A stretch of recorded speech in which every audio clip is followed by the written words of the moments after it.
here's my better late than never review of what is a serious contender for Game of the Year. Oh yeah, it's that fucking good. An individual known as the Paintress likes pulling a Thanos on people by painting the age of those she erases. This event is known as the Gamage. With every passing year, this age dwindles. For decades, plenty of expeditions have set out in a vain attempt to stop the Paintress. With 33 being the age of people she'll erase next year, this encourages the titular Expedition 33 to journey towards a monolith, uncover the truth behind the Paintress's actions, then destroy her once and for all so she can no longer paint death. If you think that sounds like an amazing plot, then you'd be correct. As you can imagine, a game fitting such a description leans heavily on the themes of life, love, death, grief, and acceptance. Themes it executes brilliantly, particularly where family is concerned. Coming from someone who also lost a loved one, my mother, by the way, to ovarian cancer, games like this really do speak to you on a personal level.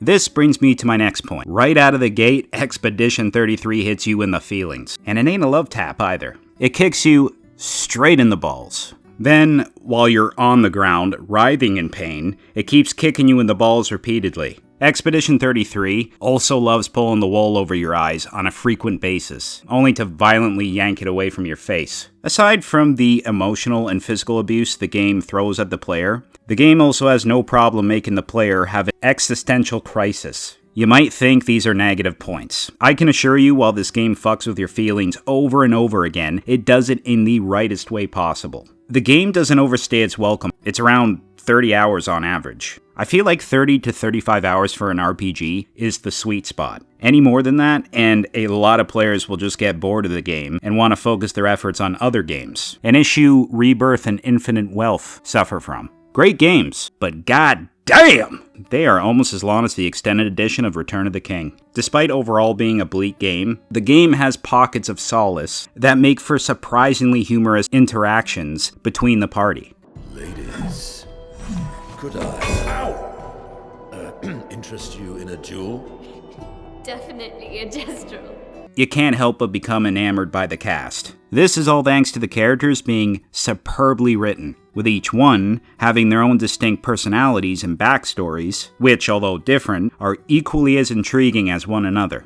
I found myself constantly wanting to learn more about them, with Verso, Minoko, and Eske being some of my favorites. Verso is this very mysterious, flawed, worn, deeply complex individual who's seen and been through a lot of shit. Let me put it that way. His intentions are not entirely clear. Learning more about him is a large part of what makes progressing through the plot so engaging. Mysterious characters always end up being the most interesting. Verso is no different. Minoko, on the other hand, is a battle-crazed Gestal with a foot fetish and the funniest character in the entire game hands down.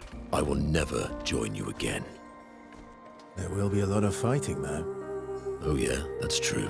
Yeah, it's true. There will be a lot of fighting. Exactly. Count me in then. For those of you who don't know what Gestrals are, the best way I can describe them is they're wooden, sentient puppet-like creatures who usually don't speak in human tongue. SK is like the Stay Puft Marshmallow Man, minus the murderous intent. A big ol' lovable, lazy goofball who speaks in an unusual, almost poetic kind of manner. The interactions between Verso, Minoko, or SK are both hilarious and very heartfelt. I love their complicated friendship. You must teach me his secrets. Mon ami, I wish I could, but napping cannot be taught.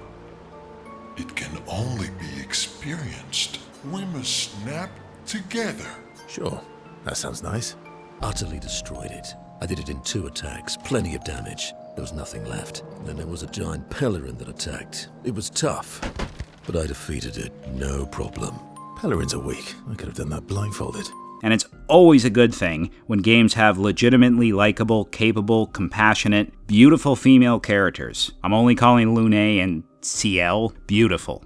The reason why I only call those 2 women beautiful is for the same reason I leave Yuffie from Final Fantasy out of the equation. Yuffie and Mael, both be 16-year-old chillins. So yeah, out of the question. That being said, all the other positive points I made about the female characters still apply to Mael. The main cast aren't the only well-written characters. The same can be said for the villains. Much like our protagonists, their backstories are also deeply rooted in tragedy. You'll most likely feel sympathetic towards them once their motivations behind their actions are revealed. Kudos to Sandfall Interactive for not making characters who are unlikable sacks of Jurassic shite. What truly brings the characters to life is them being voiced by highly competent voice actors across the entire board. Then again, when you have talent like Charlie Cox, Ben Starr, and Andy Serkis, alongside all the other cast members, it's no wonder why the vocal performances end up being fucking incredible. I didn't take you for a coward. I'm not a coward. You swore the oath. When one falls, we continue. Yes, I know. When one falls. When one falls. Not if, when.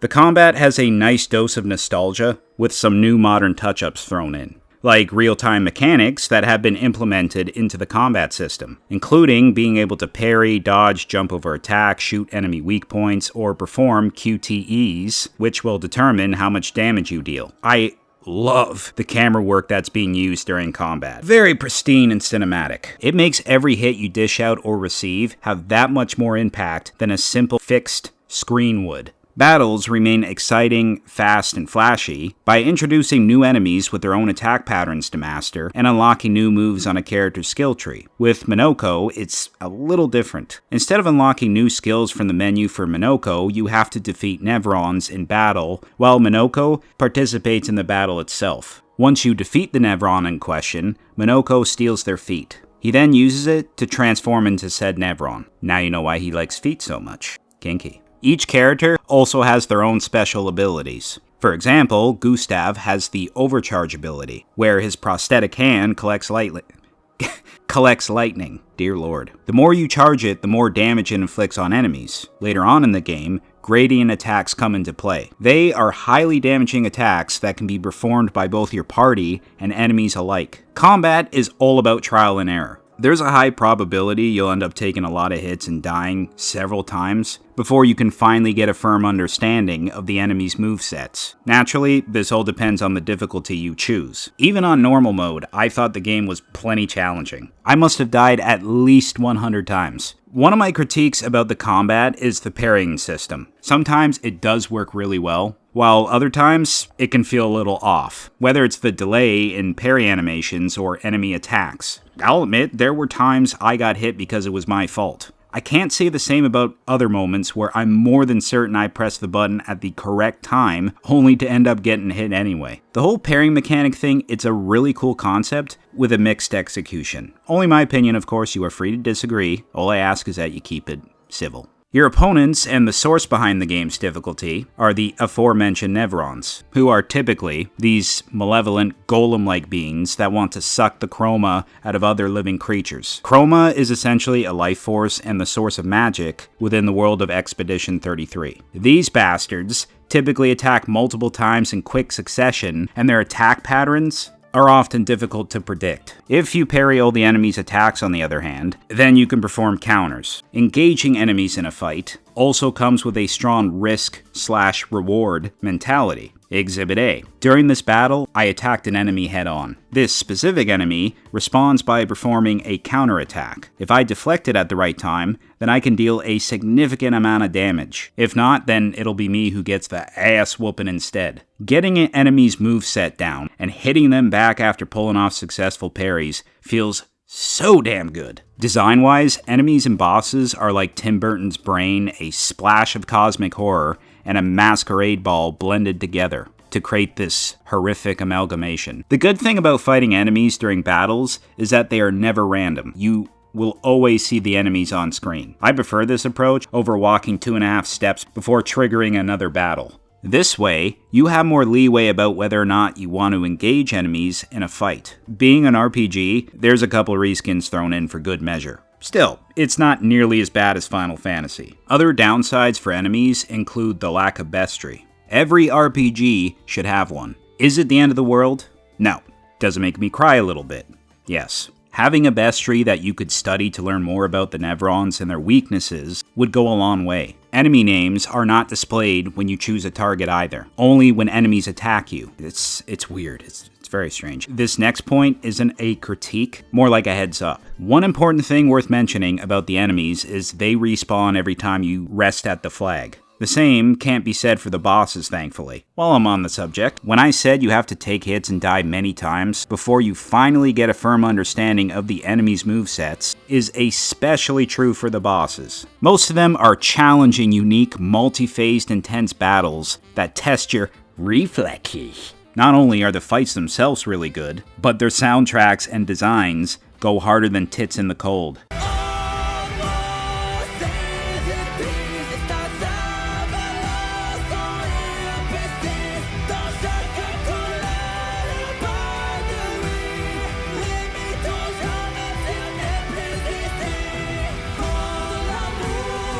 The final boss in particular was amazing, in spectacle and in challenge. Some bosses, on the other hand, suck ass. For instance, this creation prick. Thankfully, I was able to escape from the fight and proceed forward. Fuck him. Enough said. I'm hoping for a future update that lets you fight bosses again, like Stellar Blade did. I mean, that would be great. If you find yourself having too much trouble with the enemy or boss encounters, there are options for making battles easier. This brings me to the next topic of conversation. You can find items called Pictos that act as buffs you can carry. If you win enough battles with the current Pictos equipped, then you can equip the Pictos without actually equipping them in the form of your Lumina points. Some Pictos do have drawbacks, so keep in mind which ones you equip. The cool part about Pictos is once you master one, you don't need to master it with other characters outside of the one who had it equipped. As long as the character who didn't have it equipped has enough Lumina points, they can equip the Picto without equipping the Picto as well. This really helps trim down the tedium. Unlike many other RPGs, leveling up doesn't increase your attributes automatically. You gotta do it manually instead. On the one hand, this can be a good thing as it gives players the creative freedom to build characters however they like. On the other hand, it's really fucking complicated. Again, subjective opinion. Yes, people are allowed to have those. There's always the worry in the back of your mind about whether or not you're leveling up your characters incorrectly. Everyone on the internet has the so-called right way of leveling up their characters. It all just becomes a giant pile of I am confusion! I just went with even stats across the board. I know it's not the most ideal approach, but it makes things less confusing. It has served me well through the game. The good news is, if you find your current build isn't working, you can reset your attribute points at any time. Resetting your skill points so you can take full advantage of a certain weapon's stats is incredibly tedious though. I always prefer RPGs, with characters whose stats go up automatically. One strong positive about the world design is that while it's big, it isn't needlessly big and bloated. It focuses more on packing the world with rich content, mostly. There are two major areas that you'll end up trekking through. A giant field map, or the continent, with a bunch of interconnected zones, along with a few enemies and merchants sprinkled in for good measure. Once SK joins the party, you can travel throughout the continent much quicker. Specifically, once you get the ability to swim and fly. Then, there are the zones themselves. These are more linear levels with several branching pathways and a bit of verticality thrown in the form of ropes made out of light or grappling points. Each zone typically ends with a boss fight. The world is so bizarre and bleak, like a savant artist's fever dream. From an underwater seabed where you can move freely without drowning for reasons I can't explain without spoiling it, to a place filled with giant contorted freaky ass faces. I do have a few minor criticisms about the world's otherwise really good design. While there is a map for the continent, the same can't be said for the zones. The developers said it was to encourage exploration. You can still encourage exploration while including a map. I think it would have been better if zone maps were at least an option. You also can't fast travel while exploring the continent itself. Finally, there's only one settlement in the entire game after the prologue. The act of exploring is really rewarding, often leading towards optional paths, filled with journal entries left by previous expeditioners, valuable resources for upgrades, or weapons you usually get from defeating non-story related bosses, who are usually a lot tougher than any story boss you'll end up fighting, as per usual for RPGs. On top of this, the game has fighting tournaments or the option to duke it out with merchants. It's the first game I've ever played where you can actually fight merchants. By defeating them in battle, you can unlock more items in the shop. There are also races, volleyball, and platforming sections, and beaches that are 11 kinds of egregious. They are unbelievably clunky. The platforming is like playing as Crash Bandicoot, except you're controlling his corpse right as rigor mortis sets in. What do you get as compensation for your grueling efforts? You might be wondering. A new powerful weapon, perhaps? No. Of course not. That would be far too generous. Instead, you get a fucking outfit as compensation. Bitch. Back at camp, you can level up your gear, play one of the many musical CDs you find throughout the world, or increase the relationship level you have with the characters. Watching this group of people form close bonds is a beautiful thing. Sometimes, the end result of these friendships can lead to things getting spicy. I'm, of course, talking about fucking. Sorry. Okay. But yeah, there's romance options. A word of caution, you can only clap one pair of cheeks per playthrough. Ergo, you must choose your cheeks wisely. There are also unlockables hidden behind many of these optional conversations with your party members. They are worth engaging. I totally recommend that you do it. Once you beat the game, you, of course, much like a lot of other games, unlock New Game Plus mode. New Game Plus lets you keep almost everything from your first playthrough. This includes your weapons, levels, upgrades, and pictos, while making the game more difficult in the form of increased enemy stats. New weapons become available. You can also use all party members from the start. Kinda weird. The next time I play through this game, it'll be New Game Plus, and I will definitely try playing the game on hard mode. Expedition 33 also has 2 different endings, giving players yet another valid reason to play through the game a second time. Both endings are stuck between this weird middle ground of somber and somewhat happy. This is a compliment. Endings like these will have players thinking about them long after they beat the game for 2 reasons. The first reason is people are used to happy endings. This game goes against that idea, making it feel less predictable and more fresh. The second reason is both endings make you think about whether or not you made the right choice. That's the beauty of it. You might be wondering how I know about this second ending, even though I didn't beat it a second time. I know how the game's other ending goes down thanks to a little thing called YouTube. At this point, I really don't see myself playing it again for a long-ass while, since I spent over 70 hours playing the game. Altogether, there's a lot of side content that will keep you busy long after completing the story. On to the performance aspect of the game. Expedition 33 is powered by Unreal Engine 5.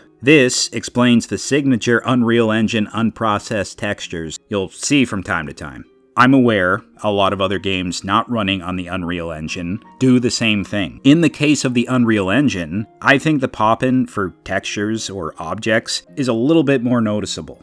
Anti-aliasing was apparently used in the game. Unluckily, them jaggies weren't removed entirely, leading character or environmental outlines to appear more frizzy and blurry. On the other side of the spectrum, there's the performance aspect. The game has slight frame rate hiccups. Aside from this, it does run at a consistent 60 FPS. In terms of glitches, the only thing I noticed in my 70 plus hours of playing was when I jumped off of Eske and the characters didn't appear on the ground. It's like he fucked off, but the party remained on his back, with the camera still focused on the ground. But yeah, considering how much time I spent playing the game, and there was only one glitch that showed up, I'm actually surprised. Additionally, many cutscenes are pre-rendered and capped at 30 FPS. With me making all these negatives, does this mean it's a bad-looking game?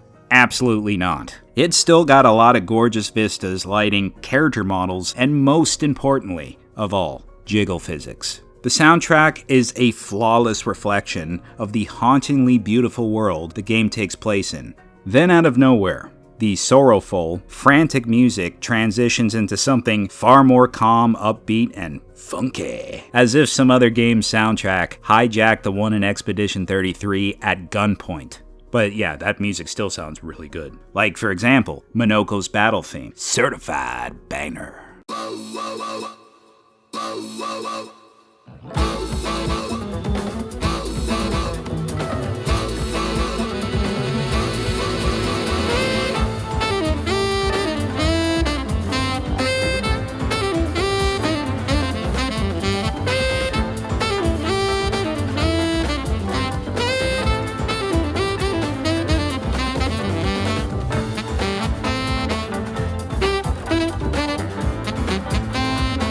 Sandfall Interactive has proven that turn-based RPGs aren't a thing from a bygone era. All they really needed was refinement. Clair Obscur is a work of art. Proof that the video game industry is not in fact McDying, and there is still a surprising amount of people who love turn-based RPGs, including the developers themselves. This is how much they love the genre. Sandfall took inspiration from games like Final Fantasy, Persona for its use of camera during combat, Lost Odyssey for its use of QuickTime events, and Sekiro Secretary Security for its parrying mechanic. Because they were inspired by those games, they created this amazing one. I'm giving Clair Obscur Expedition 33 9.5 lunes out of 10. At 80! That'll do it for this video. Let me know in the comments below whether or not you plan on playing the game, or if you beat the game already. I would love to know your thoughts on the game itself. Now, if you don't mind, I'm going to gawk at Lune. I swear, it's like